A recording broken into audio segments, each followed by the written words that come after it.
Halo bosku, balik lagi di Mota Aditya Channel, salam satu hobi. Di video kali ini saya akan membahas tentang terapi lapar. Jadi, kapan waktu yang tepat untuk memulai terapi lapar dan seberapa lama hingga akhirnya burung jalak kebo bisa dijinakkan dengan menggunakan metode ini. Makanya jangan kemana-mana, ikuti saya terus. Kita ketemu lagi setelah yang satu ini.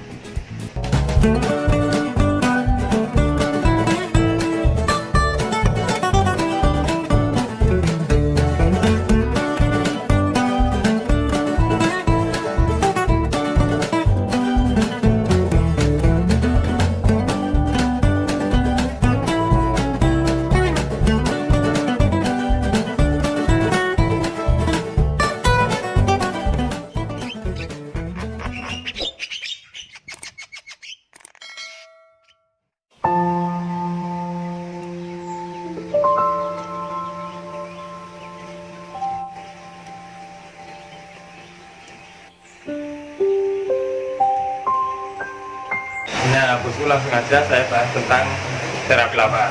Pengertian dari terapi lapar itu sebetulnya adalah membiasakan burung jalak kebo supaya terbiasa dengan kita. Jadi terbiasa dengan suapan di tangan kita, makanya burung jalak kebo itu bisa jinak dan tidak takut dengan kita. Intinya sebenarnya cuma di situ. Nah, untuk masalah waktu ini yang menarik. Kapan waktu yang tepat untuk memulai proses penjinakan burung jalak kebo dengan metode terapi lapar ini?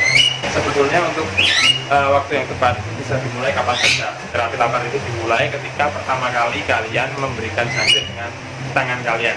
Jadi saat itulah proses terapi lapar dimulai. Sedangkan waktu yang baik itu kapanpun bisa, terserah kalian.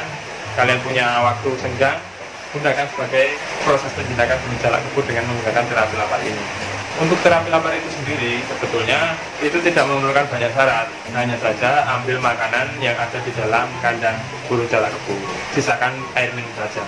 Untuk prosesnya tidak seribet yang kita bayangkan, itu hanya saja kita misalnya melintas di perlintasan tempat kita menggabungkan burung jalak kebo, kita pancing dengan jangkrik aja, jadi bisa setiap saat. Itu lama-kelamaan burung jalak kebo itu pasti ingat sama kita, artinya dia mengingat siapa majikannya dan siapa yang selalu memberinya makan. Dan untuk terapi lapar ini tidak harus menggunakan dengan jangkrik, bisa diganti pur ataupun buah, ataupun bisa juga dengan makanan yang lain kesukaan burung jalak kebo, tergantung kita. Tapi pada awalnya itu memang sangat efektif dengan menggunakan jangkrik. Tapi perlu diingat bahwa kebanyakan jangkrik atau asupan ekstrak jangkrik ini bisa membuat jalak kebo semakin birahi. Apa jadinya kalau misalnya burung jalak kebo itu birahi? Tentunya burung jalak kebo itu semakin agresif dan galak. Makanya kita harus kontrol. Walaupun menggunakan terapi lapar, tetap kita kontrol. Lantas, berapa lama untuk menjinakkan burung jalak kebo dengan metode terapi lapar ini? Artinya perlu berapa waktu lama sehingga burung jalak kebo ini bisa sampai benar-benar jinak di tangan kita?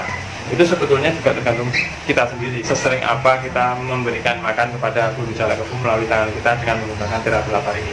Bisa 2 minggu, 1 bulan, 2 bulan, bahkan bisa 3 bulan atau lebih, tergantung kondisi burungnya juga. Perlu diingat di sini bahwa terapi lapar itu bisa digunakan di setiap burung jalak kebo atau burung jalak yang lain. Tapi bahwasanya untuk burung jalak kebo yang dari ombyokan itu tingkat penjinakannya lebih sulit, karena kebanyakan burung jalak kebo yang kita beli dari ombyokan itu burungnya stres. Jadi kita harus meredakan stresnya dulu atau menurunkan tingkat stresnya dulu, baru kita bisa jinakan. Lalu bagaimana untuk menurunkan tingkat kesetresannya ini? Tentu saja dengan terapi alam seperti suara MP3 air ataupun alam liar. Jadi itu pada saat itu bisa kita kerodong sambil kita dengarkan atau kita putarkan suara-suara musik tersebut. Nah, seperti itu cara saya, bosku. Jadi sekali lagi untuk proses terapi lapar ini tidak memerlukan hal yang ribet, cuman sekitar 2 atau 3 jam kita tengok, kita kasih makan dengan jangkrik, seperti itu aja. Jadi lakukan sesering mungkin. Itu lama-kelamaan burung jalak kebo pasti bakal jinak. Tentunya untuk proses awalnya kita pancing dengan jangkrik dari luar seperti ini. Kemudian apabila sudah terbiasa, dia pasti mengikuti, jalak kebonya pasti mengikuti ke kanan dan ke kiri sesuai tangan yang kita gerakan. Kalau sudah ada tanda-tanda seperti itu baru kita masukkan tangan kita ke dalam kandangnya. Nah, itu nanti lama-kelamaan jalak kebo yang malu-malu mau lama-lama mau hinggap di tangan kita. Di saat itulah ada tanda-tanda baik bahwa burung jalak kebo itu sudah mulai jinak. Kurang lebih seperti itu. Misalnya teman-teman semua atau bosku semua masih pada bingung, silahkan komentar. Jadi bisa tanya, insya Allah pasti saya jawab. Nah, itu proses terapi lapar yang saya lakukan selama ini, dan terbukti burung jalak kebo saya bisa jinak total walaupun saya peliharanya dari besar ataupun peliharaan dari besar.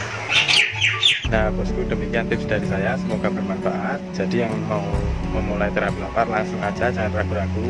Dapatkan ikatan yang bagus antara kita dengan jalak kebo sehingga jalak kebo bisa jinak total dengan kita.